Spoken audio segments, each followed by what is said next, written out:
Hello Africa, it is 10 p.m. right here in the Kenyan capital Nairobi, and the countdown to the presidential election is just 16 days away.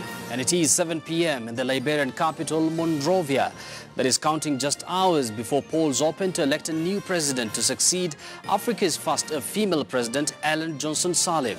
Good evening and welcome to the program. Of course, this is Bottomline Africa. My name is Yusuf Ibrahim. Also in this program, we will be discussing the African conservation agenda coming in the backdrop of that ministerial forum due in Botswana on Wednesday. We'll be getting to that discussion with Michael O'Brien Onyeka. He's a senior vice president, Africa Field Division at Conservation International. Also, Jim Nyamu, an elephant research scientist and activist against poaching and trade in ivory, as well as Vincent Ontita, who is an education and outreach manager, Wildlife Direct Kenya. But first, a quick look at Africa in 60 seconds.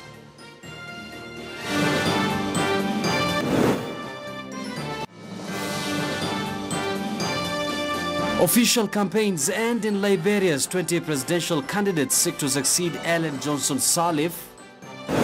Our differences are discussed in-house. Zimbabwean strongman Robert Mugabe hints at possibility of reshuffling his cabinet to tempt dissent within his party. An elaborate birthday celebration for ailing South African freedom icon Archbishop Desmond Tutu. Fight for elephants, fight for rhinos! And tonight, we will look at the status of conservation in Africa and initiatives towards environment sustainability.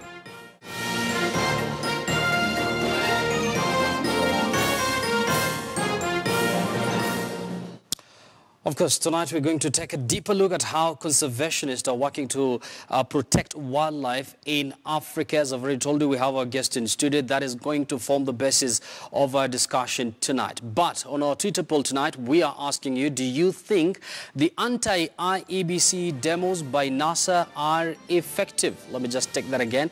Do you think the anti-IEBC demos by NASA are effective? That question is informed by what happened today. NASA vowed to conduct the demonstrations 3 days in a week, that is Monday, Wednesday, as well as Friday, to mount pressure on the electoral body, that is IEBC.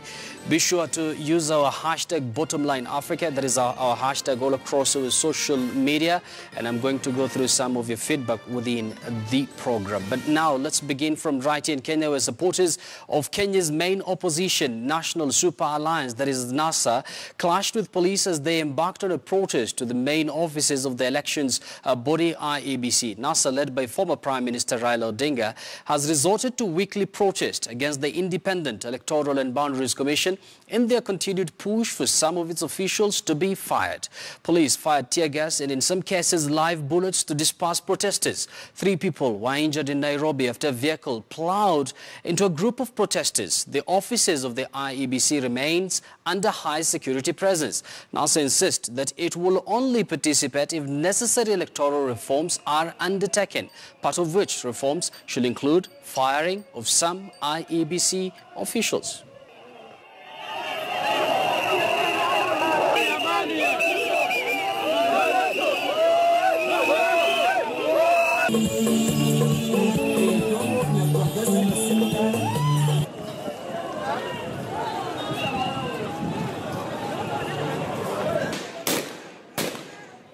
Matata yetu ni yetu na IEBC. Tunataka tupate reforms, hakuna uchaguzi. Raila Amolo Odinga ndio ameleta katiba mpya. Na ameleta devolution. Na ameleta serikali ya ugatuzi. Kwa hivyo hatutakubali kamwe Uhuru achukue serikali kwa nguvu. What you have said consistently, that we will not participate in these elections until the playing field is level.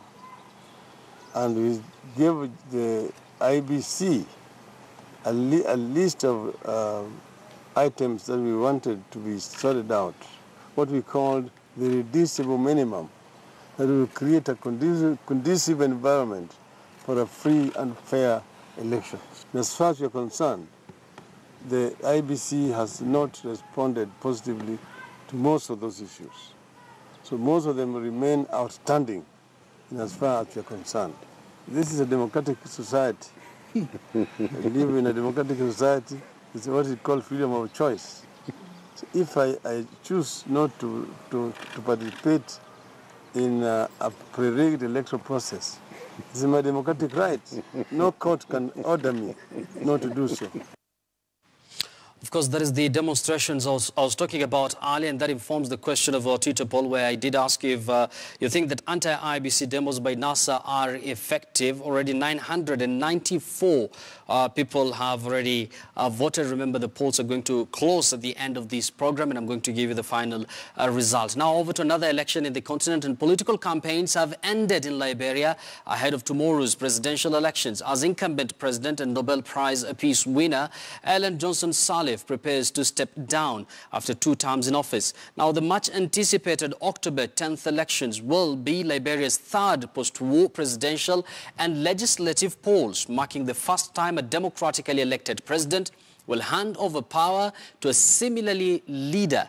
20 presidential candidates will be competing in this year's elections, including Vice President Joseph Boakai, former footballer George Weah, among others. Many have lauded Sirleaf for helping Liberia slowly regain its political standing following the 2 civil wars that spanned 14 years by restoring order and holding peaceful democratic elections. Liberia's economy has taken a big hit from a slump in commodity prices since 2014 and from the Ebola epidemic. By calling them together and then having a discussion is good, but for me, I ask that this time let them do less talk and do more work. Well, I think I'm optimistic that these elections are going to be very peaceful, even though there were 1 or 2 isolated cases of violence. But in the overall, I strongly believe that it's definitely going to be a peaceful election. All indication Liberian people want a change. I mean a change for a better. Because looking at the 12 years of service of Madam Ellen Sirleaf, we observed that there were some gains, especially for maintaining peace. This year, you have many young people who will be voting for the first time, and I don't see much awareness. Carry on. It's going to be like people will vote. There will be many invalid votes. And still on Liberia, Liberian leader Ellen Sirleaf is already planning for life after her time serving as president of the West African nation. According to the 78-year-old former joint Nobel Peace Prize laureate, she has plans in 3 major areas after handing over power to a successor, that is lecturing, farming, as well as reading. She addressed the nation this evening, calling for a peaceful election.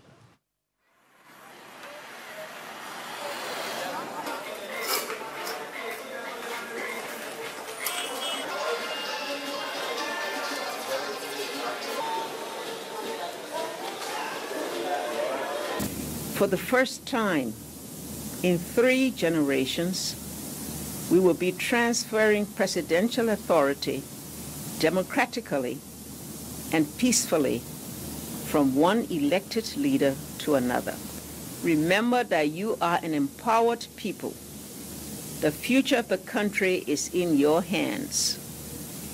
No one is entitled to your vote, not because of party, ethnicity, religion, or tribal affiliation. The world will be watching.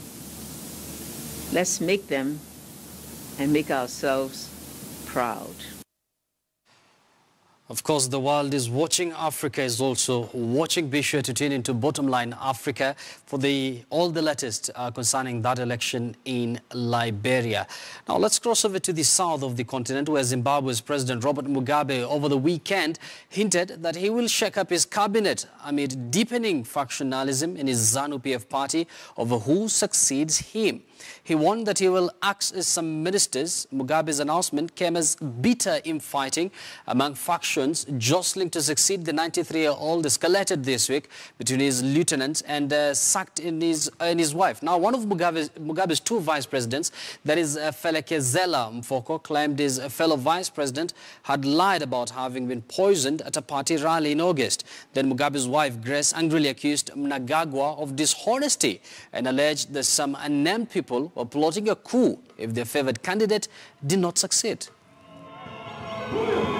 Our differences are discussed in-house. They are ours. They don't belong to the outside. And kutukana kunze, it's a shame. It doesn't matter how offended you feel. Bring your matter here. Your offense here, we will discuss it. And we'll find a solution within the party. Although we appointed some people to certain positions, did they live up to the calling of those positions? To not carry some party, initiative, to touch some made, and next week there might be some changes.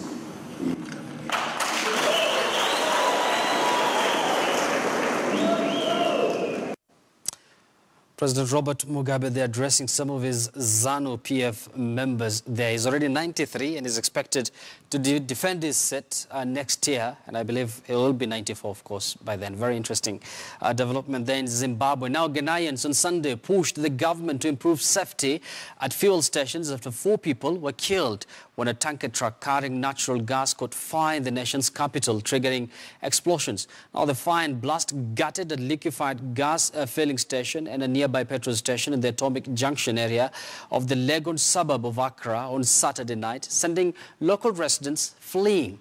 Vice President Mahamadou Bawumia was visiting the scene of the tragedy on Sunday, and Ghana National Fire Service spokesman Billy Anaglet said earlier that 2 of the victims died at the scene of the incident and the 3rd is still in hospital. 35 other people sustained serious injuries.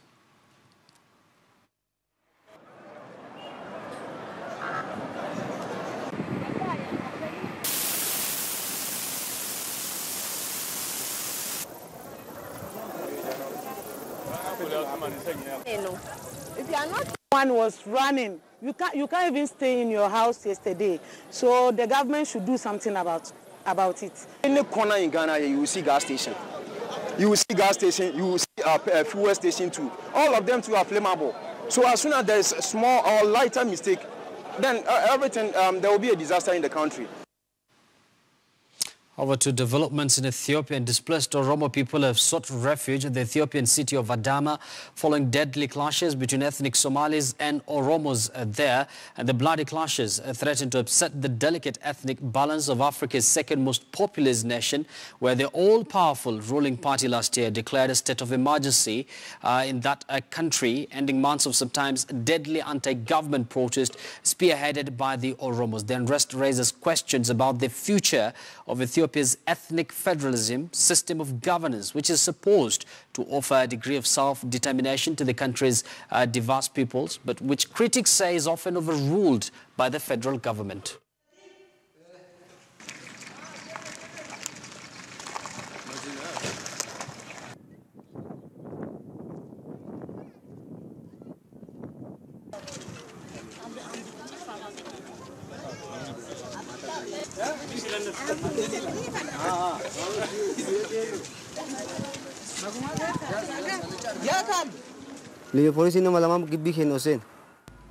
Somali Liu police came to my house during the night and threatened to leave the town. They said if I don't leave as soon as possible, they will kill me and my family. I left immediately with my family. We didn't take any of our belongings because we were afraid for our lives. I have seen many dead bodies. with my own eyes. I ran to Ethiopia army camp to get protection, and I stayed there for 17 days. After that, they moved us to Harar city. It has been 4 days since I arrived here. We are targeted because we are Oromo. Other Ethiopian ethnics such as Guregs, Amharas and Tigrayans are working there without any problem. But we were killed, robbed, and our property has been looted. We flee from there for our lives. Elsewhere, the Nobel Peace Prize winner Desmond Tutu celebrated his 86th birthday by officially opening a new art installation called Arc for Arc, which commemorates the work of the Anglican Archbishop works, and his birthday wishes have been pouring in for the Nobel Peace laureate who turned 86 on Saturday. The former struggle icon, whose health is said to be fading, made a rare public appearance at a dedication and prayer ceremony in his honor in Cape Town's St. George's Cathedral. This was followed by a ribbon cutting and official unveiling of the Arc for Arc, an architectural structure designed to commemorate the internationally renowned clergyman's work as well as life.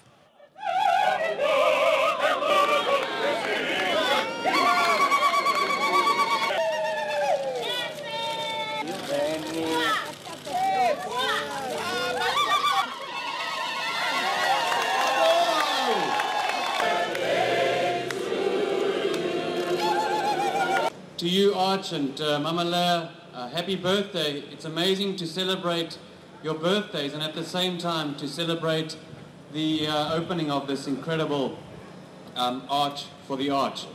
It's such an honor to be here this morning to celebrate the 86th birthday of our Archbishop. This is for you. This is for you and Mama Leah. But all South Africans, when we come here and we stand before the arch for the Archbishop, that we will be reminded of where we came from.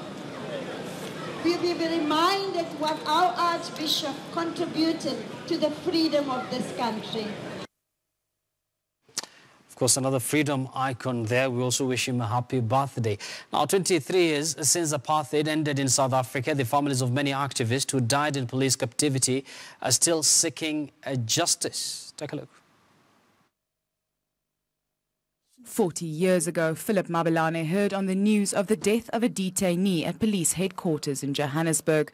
Only later he discovered that the man was his 23-year-old son, Matthews.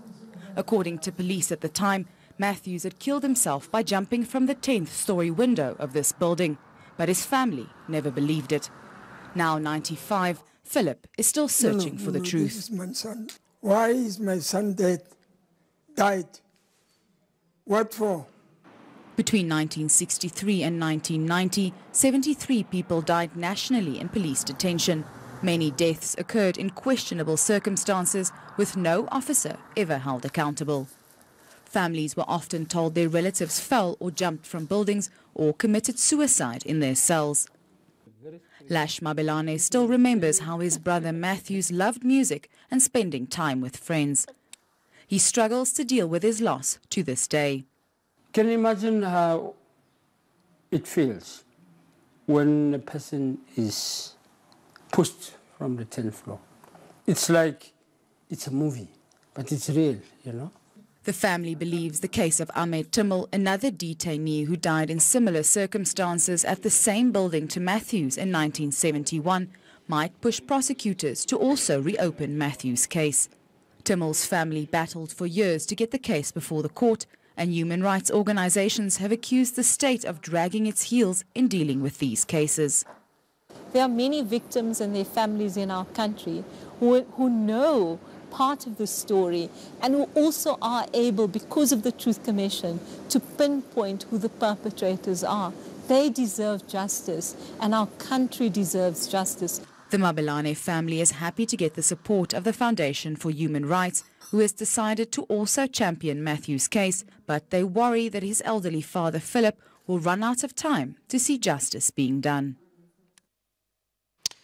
Let's now cross over to the northern part of the continent, where Tunisia's health minister has died of a heart attack after taking part in a charity marathon to help fight cancer.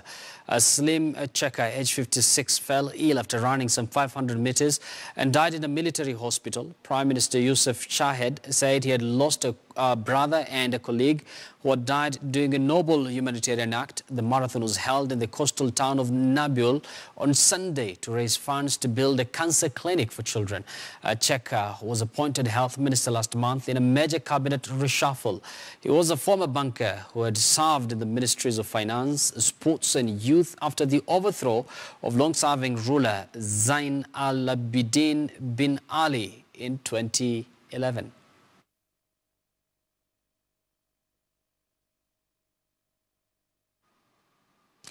Meanwhile, dozens of runners headed into Tunisia's desert at dawn on Saturday for the North African country's first ever ultra-marathon. The 100-kilometer Miraj Al-Jarid race, with a course cutting the Sahara Desert's biggest salt lake, attracted 58 competitors, including 8 women and 25 foreign runners. Morocco's Mohamed El Morabiti battled his way over dunes, rocky hills and a salt plain to win the race in 8 hours, 48 minutes and 49 seconds. He and his brother Rashid both competed this year at the Marathon Disables, a famed endurance event in the Moroccan desert, which inspired the Tunisian event.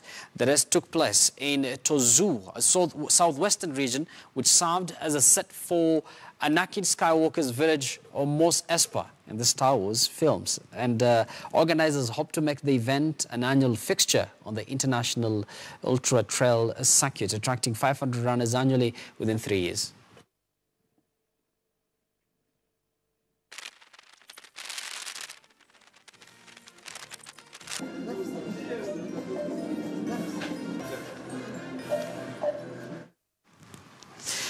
Now, Sudan's national carrier aims to revive its fleet by procuring new components from Boeing and Airbus after Washington lifted its 20-year-old trade embargo on Khartoum. Now, Sudan Airways, one of the oldest airlines in Africa, has 12 of its 14-strong fleet of aircraft grounded after failing to source spare parts from Boeing and Airbus because of the sanctions imposed on them in 1997.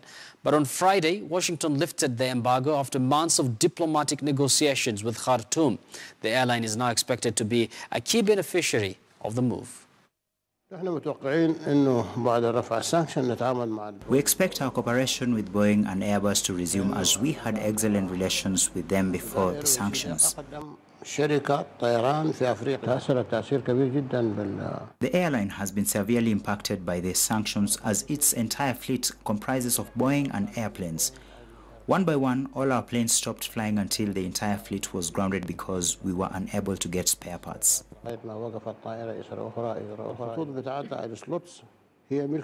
Sudan Airways still owns air slots to Europe, Asia and Africa. We can get our operating licenses back now that the sanctions have been lifted. This issue is in fact addressed in January when the Department of Commerce allowed a presumption of acceptance for all parts for trains and incomplete trains, and most parts for airplanes.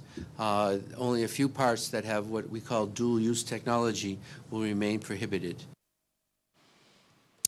That story takes us to a very short break, but when we come back, remember, we'll have that debate surrounding conservation in Africa. We'll take a deeper look at how conservationists are helping protect wildlife in Africa. We already have our guest in studio. Let me just tease them once again. They include Michael O'Brien Onyeka, who is a senior president, Africa Field Division at Conservation International. We have Jim Nyamu, who is elephant research scientist and activist, as well as Vincent Ontita, who is an education and outreach manager, Wildlife Direct Kenya. We'll have that conversation right after this very short break. I'm sure you don't want to miss that. But for now, let's take a look at Events Africa as we take that break. Don't go too far. We'll be right back.